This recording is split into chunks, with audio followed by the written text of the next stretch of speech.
There is a thread running through history that nobody taught you in school. It connects men across centuries, across cultures, across every field of human achievement. Men who had nothing obvious in common except one thing, one internal practice, one decision about how they managed the most concentrated biological resource the human body produces. They never gathered to discuss it. They never formed a movement around it. In most cases, they never spoke about it publicly at all. But the thread is there, and once you see it, you cannot see history the same way again. This is Volume 2 of the Power Within series, The Hidden History. In Volume 1, you were introduced to the lost current, the biological resource most men discharge daily without ever understanding what they are losing. Volume 1 named it. Volume 2 traces it through history, through the lives of the men who understood it before there was scientific language to describe it, before the research existed to confirm it, before anyone had mapped the neuroscience of what they were experiencing. These men did not have access to what you are hearing right now. They arrived at the same understanding through personal observation alone. And they built empires, created masterworks, changed the course of history, quietly powered by the same force that Volume 1 showed you has been leaking out of most men every single day. Let us begin where the thread becomes most visible. In 1937, Napoleon Hill published a book that has sold over 100 million copies in the decades since its release. Think and Grow Rich. Most people who have read it remember the chapters on desire, on persistence, on the mastermind. What most people gloss over, what most people do not carry with them after they close the book, is Chapter 11. The chapter Hill called The Mystery of Sex Transmutation. Hill did not put that chapter in the book as an afterthought. He called it, and these are his exact words, the most important chapter in the entire book. He spent 20 years interviewing over 500 of the most successful men in America at the commission of Andrew Carnegie. And what he found, buried inside the research, hidden in the pattern that ran across every industry, every era, every level of achievement, was this. The men who produced the most extraordinary output of their lives were not, in those periods, men who were directing their sexual energy towards sexual discharge. They were men who had learned, whether deliberately or instinctively, to redirect that energy, to transmute it, to take the most concentrated biological fuel the human organism generates and convert it into creative power, intellectual clarity, sustained drive, and the particular focused intensity that produces work which outlasts the man who created it. Hill was not writing mysticism. He was documenting a pattern he had observed in 500 real men across 20 years of research. The pattern was undeniable, and he named it because it needed a name: transmutation. Now, before we go further, understand something. Hill was not the first to observe this pattern. He was simply the first to document it in a form that reached a mass audience. The practice itself is thousands of years old, and the men who lived it were not reading Hill. They arrived at the same understanding through the same method, personal observation of their own output, their own clarity, their own creative capacity, on the days following conservation versus the days following discharge. The results spoke for themselves, and the men were intelligent enough to listen. Nikola Tesla is the most well-documented example in recent history. You heard about Tesla in Volume 1, his journals, his observation of his own output, his decision to redirect this resource toward the work that history would remember him for. But Tesla's story goes deeper than the journals. Consider what the man actually produced. Over 300 patents, the alternating current system that still powers the modern world, the radio transmitter, the Tesla coil. Foundational work in radar, X-ray technology, robotics, and wireless communication. All of this from a man who worked largely alone, who lived simply, who redirected every available resource toward the work. His biographers consistently note that Tesla's periods of most extraordinary output coincided directly with his periods of greatest personal discipline, not just in the technical sense, but in every dimension of how he managed his internal resources. He was not producing at that level despite his discipline. He was producing at that level because of it. The discipline was the fuel. Now move further back, to Florence, to the 15th century, to a man working in a studio on a piece of marble that most sculptors of his era would have abandoned as too damaged to use. Michelangelo looked at the same block of marble that had defeated two previous sculptors and saw something inside it.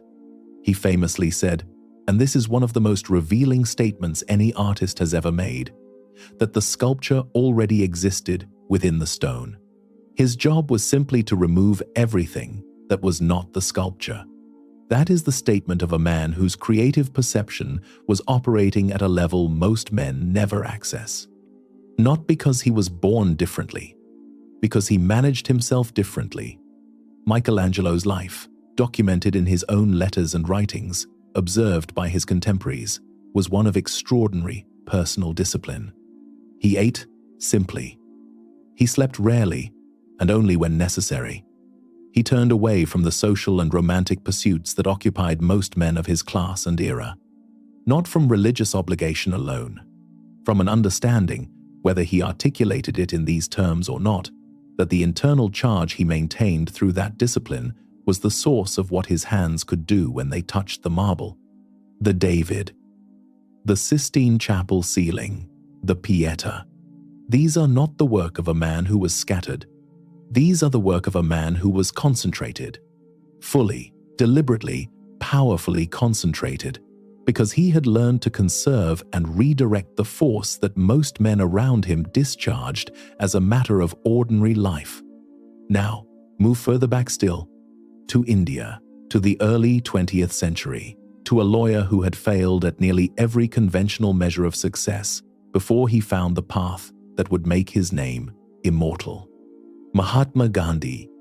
Gandhi wrote about brahmacharya, the practice of energy conservation and redirection, openly in his autobiography. He did not write about it as a spiritual aspiration. He wrote about it as a practical discovery.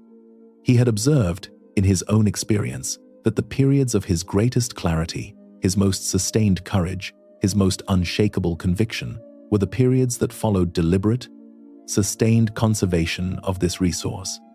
And the leadership that emerged from that practice held together a movement for decades across the most extreme opposition imaginable: imprisonment, violence, the weight of an empire determined to maintain its control. Gandhi's endurance was not supernatural. It was biological. The same resource that most men spend on the nearest available distraction, Gandhi redirected, daily, deliberately, toward the work that changed the most populated nation in the history of the world.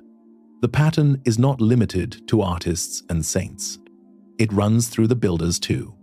Andrew Carnegie, who commissioned Hill's research, who understood this principle well enough to believe it was the hidden factor beneath every man of extraordinary output he had ever met, described the force in terms of concentrated creative energy.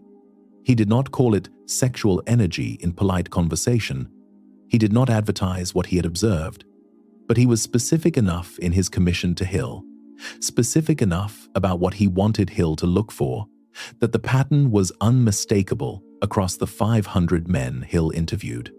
The men who produced the most were the men who discharged the least. Not the men with the most intelligence, not the men with the most resources, not the men with the best timing or the best luck. The men who had learned, deliberately or instinctively, to contain, build, and redirect the most powerful force available to them. And observe what this produced, not in theory, but in the actual daily experience of these men. Tesla described periods where ideas arrived complete, where solutions appeared before the problem was consciously identified, where the work flowed at a pace that astonished even him. Gandhi described a quality of conviction, a steadiness under pressure that men around him could not explain and could not match. Michelangelo produced work that 5 centuries of artists have studied and failed to replicate. None of them described this as effortful.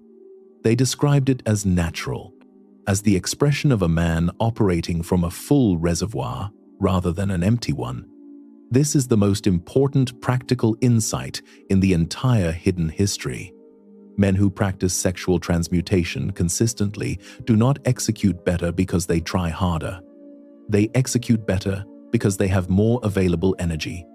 The reservoir is full, the dopamine system is regulated, the neurochemical baseline is stable. And from that baseline, execution is not a struggle. It is simply what happens when a man with available energy meets a clear direction. This is precisely why the Ascension path was created. To give that practice a structure, a sequence, a guided path for the man who understands the history and is ready to live it. Here is the question this history raises. If the pattern is this consistent, if it runs from ancient India through Renaissance Florence, through the laboratories of 19th century America, through the business empires of the industrial age, why is nobody teaching it?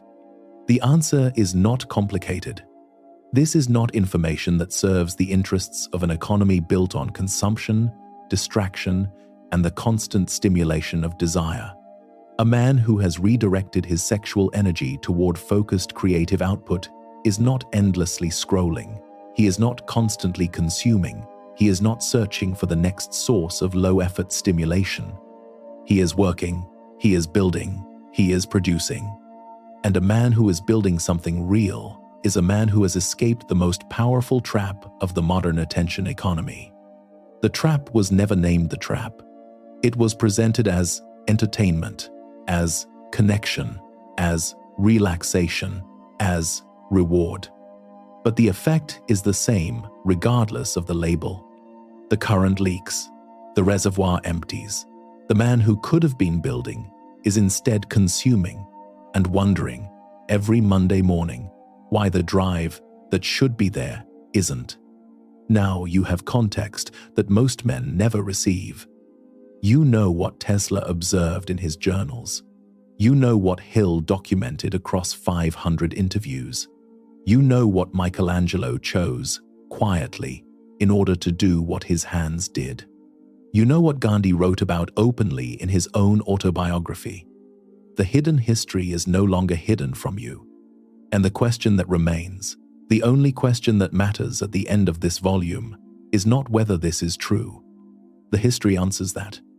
The question is whether you are going to treat what you now understand as information or as instruction.